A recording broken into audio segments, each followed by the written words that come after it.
Sim. É o presidente que falou sobre a eleição americana. Hoje tem um grande debate, o primeiro enfrentamento, debate que vale muito, sobretudo para Biden. E o presidente se posicionou. Eu sou simpático ao Biden. Acho que o Biden tem a certeza de que os Estados Unidos vai continuar respeitando a democracia. Não, ele tem mais. Só introduz aí pra gente.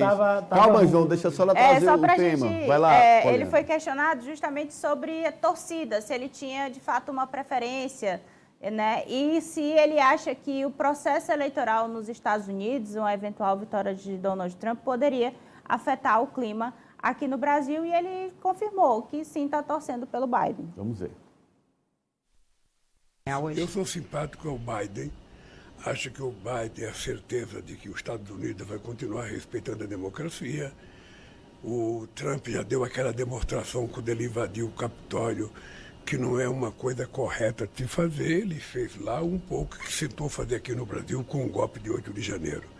Então, como democrata, eu estou torcendo para que o Biden saia vitorioso. E se o Biden ganhar, eu já conheço o Biden, já tem uma relação com os Estados Unidos, que é uma relação sólida, eu pretendo manter. Quando ganhar, se o Trump ganhar, a gente não sabe o que ele vai fazer. Sinceramente, a gente não tem noção do que ele vai fazer.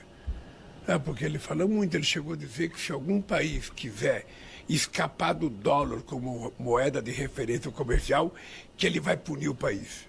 Ele não é presidente do mundo. Aí, Paulina. Inclusive, relembrou essa declaração do ex-presidente Donald Trump, né, que ameaçando países que querem tirar justamente essa ligação com o comércio no dólar, a precificação baseada no dólar. E na sequência dessa fala, ele até disse que acha que uma vitória do Trump efetivamente não afetaria a situação aqui no país, mas o fato é que ele tenta evitar essa sinalização óbvia a um nome mais à direita, já que aqui o grande adversário dele aqui, político, continua sendo essa direita, a extrema-direita brasileira, que tem na persona do ex-presidente Jair Bolsonaro. Então, acho que é coerente. Agora, a gente estava discutindo aqui, o João colocando algumas observações, e, de fato, é aquele momento em que o presidente está todos os dias fazendo entrevistas para rádios, para veículos de comunicação, e ele acaba sendo instado a esses tipos de questionamento. Ele não queria responder essa pergunta, a jornalista, claro, no seu papel ali, insistiu para conseguir essa resposta, mas aí ele acabou fazendo uma sinalização que, concordo com o João, ele falou isso aqui nos bastidores, né, que como presidente ele não deveria ter sinalizado tão claramente, mas tentou aí afastar essa ligação com a direita, né? Todo mundo sabia, né, que ele torcia para Trump, até porque os adversários dele, para Biden, porque os adversários dele aqui são trumpistas, né? Uma coisa é você torcer, outra coisa é como se você, como chefe de Estado, e que tem os Estados Unidos como segundo maior parceiro econômico, você fazer esse tipo de afirmação. É inoportuno. Não é que eu não acho que o presidente não deve ter preferência e não deve manifestar.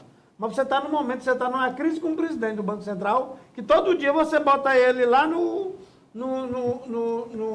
céu. O João se encasquetou com o Campos Neto. É como se o Campos Neto fosse um deus. Como ele fala, né? Que por mim e por qualquer jurista, mais ou menos, já teria demitido ele. É falta de coragem com medo do Centrão, né? Na verdade, o presidente está muito com medo da reação do Centrão. Segundo, o que adianta um presidente de um país sul-americano opinar sobre a eleição dos Estados Unidos? Primeiro, não tem voto lá. Ilegal não vota. E 90% dos brasileiros lá são ilegais. Então não vota. Mas já começa daí. Segundo, se cria um clima que não é preciso. Tem um programa, que eu acho que é Lei Espessar, que os Estados Unidos, hoje, 45% do armamento que o Brasil recebeu nos últimos 12 anos foi americano. E tu sabe a que preço ele recebeu esse equipamento? A quase zero. Ou 30% do preço, ou a zero, pagando apenas o transporte do equipamento. Sim. Isso para um alinhamento político. Aí eu vou fazer um discurso desse contra lá. Aí o cara vai e diz o seguinte, então tá bom. suspende o fornecimento de peças. Aí parou. Aí o negócio que já o Exército daqui, a Aeronáutica e a Marinha, que já não são lá essa Brastemp, entram ainda numa degringolagem pior. Quando ele fala isso, quem chora são os militares. Porque sabe de onde é que vem o dinheiro para o financiamento do setor militar no país, né? A Rússia, que ele elogia muito, nunca mandou R$1, né? Não, você está dizendo que os Estados Unidos é que financia Claro! o poderio militar do Brasil? Quando, até os financiamentos, mesmo quando não é feita a compra lá, ele e os bancos americanos são expertos em bancar a compra de armas, até porque eles são os donos do mercado mundial. Kátia D'Angelis. Olha, depois dessa aula do João Carvalho aqui, eu não sei nem o que eu digo.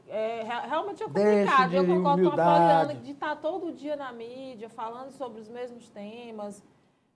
Não sei qual é o pensamento, a estratégia. Olha, tem uma estratégia muito clara. A gente viu o presidente Lula reclamando tempos atrás da sua comunicação.